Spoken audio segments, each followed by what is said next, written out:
All right, good afternoon, ladies and gentlemen, and thank you very much for staying here at the India Economic Summit and for participating in the many conversations that have happened over the past 2 days. And we're here now at the closing. Our co-chairs kind enough to join us here for the closing session. So many thanks to Minister Goyal, to Dipali Goenka, Ajay Banga and Malvika for being here this afternoon.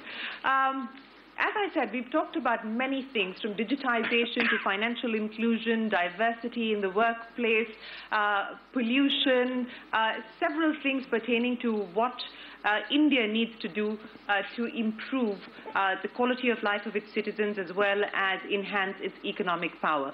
So let me try and crystallize this to some actionable agenda that we can take forward post this summit. And Minister Goyal, let me start by asking you. I remember in the opening that you said that your word for the summit was going to be trust. And you spoke about how that is going to be something that this government will pursue in the manner that it formulates its policy, in the manner that it engages with citizens. So if I could ask you, at the end of what you've heard here, the big takeaways around jobs, around employing the youth, around education, the many aspects that we've spoken of, what would your actionable agenda be at the end of the summit? I think if we could just focus on two issues. One is a mindset issue, and the second is an involvement issue.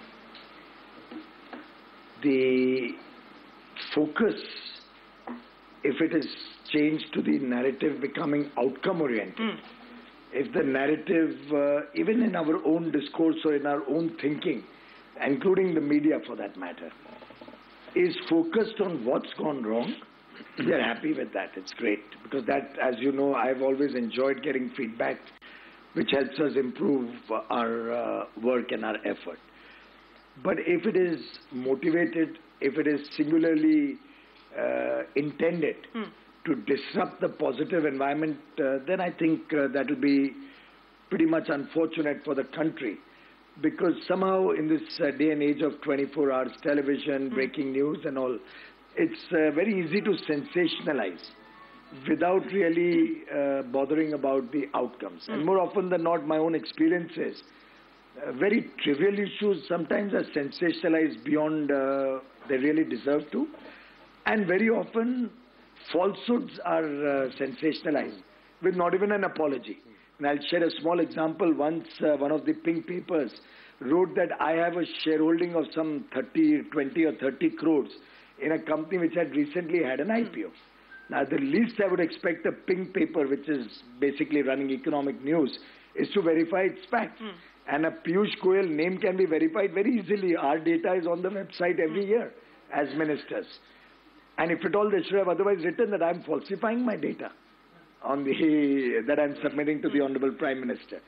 But it's very easy to write that Piyush Goyal owns 30 crores worth of shares. There must be 500 Piyush Goyals in this country, right? So this kind of sensationalism that is sought to be created, and I am saying this with full responsibility, often motivated, should change to a more positive mindset where what is wrong you criticize and you take us to the cleaners on that.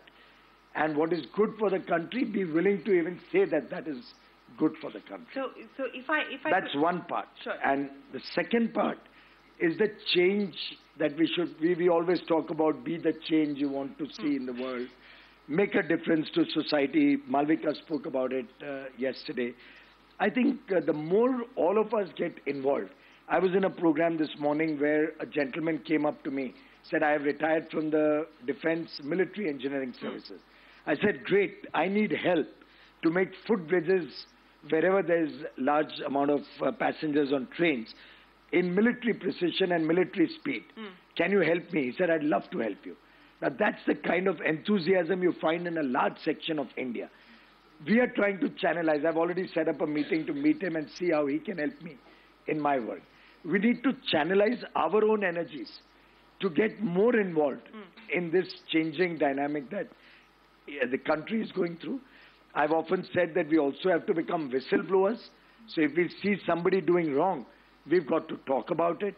If in our industry, if she's in the textile trade, somebody is evading taxes, we should let the authorities know so that we can have a level playing field, honest business prevails, rather than just cribbing, crying, cursing the system and hoping it is somebody else's responsibility to stop that. I think if we all decide we will never pay a bribe, we will not encourage or allow anybody to cheat on taxes, Right. this country can be just completely a new story by 2022. I don't want to digress and make this a political issue, but since you spoke quite significantly in your opening comments about motivated sensationalism, are you talking about comments that have been made about the state of the economy? No. I'm talking about general stuff. There's so many things that come up which are irrelevant very often, sensationalized, and by the next day it's not even there anywhere.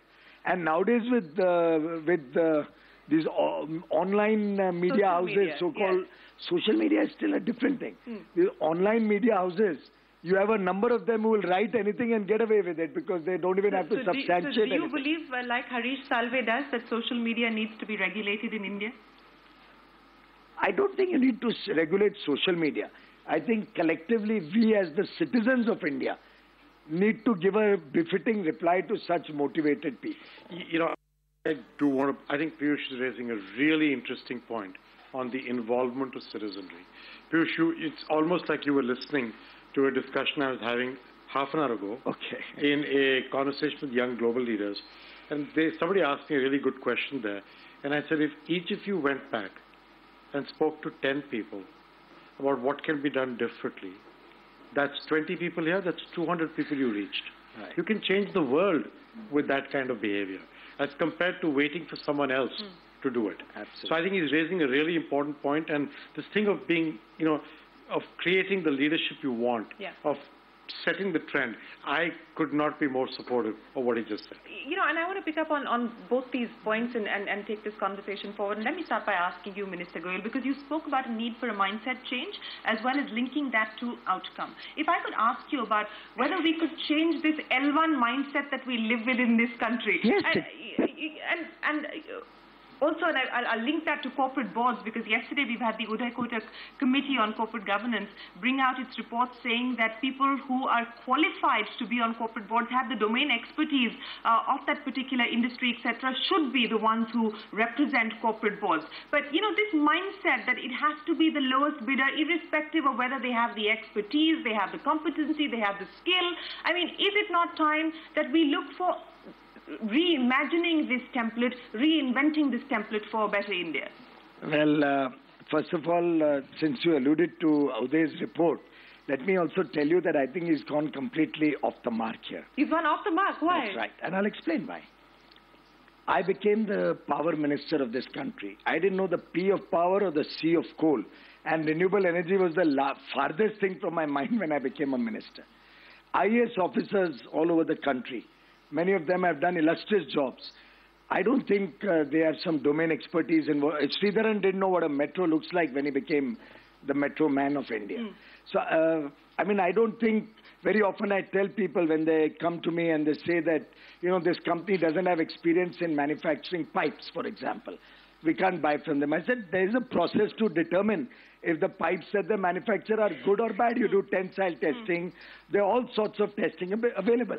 But if everybody takes that mindset, he'll never be able to get into business. So Make in India or entrepreneurship and Startup India can be history from tomorrow. To my mind, you have to encourage diversity of opinion, diversity of experience. So if I'm running a steel unit, and I've run a steel unit, forgings, I didn't know a damn all of that. I'm a chartered accountant, right? So businessmen are supposed to keep their accounts honest and correct. Businessmen are, maybe if it's an engineer, doesn't know what... Dhirubhai Ambani probably never went beyond a certain basic level of education. So I think there's a completely wrong thinking. Education doesn't make a man any great or any expert in the field. And the most educated people run some of the biggest frauds that have happened in this country. So is that the only reason why you believe that he's gone off the mark, or do you think other since you raised that, I have not even gone into all the details. There are many things good, many things which I think are inappropriate. There's a good idea that a woman director should be compulsory. Great idea. And an independent director. That's also a good idea. But since you're raising the point, I can labor whatever little I've read on the television screen. He also spoke about the board themselves should decide the independent directors. Now, frankly, this is what is already happening. There's nothing rocket new in that.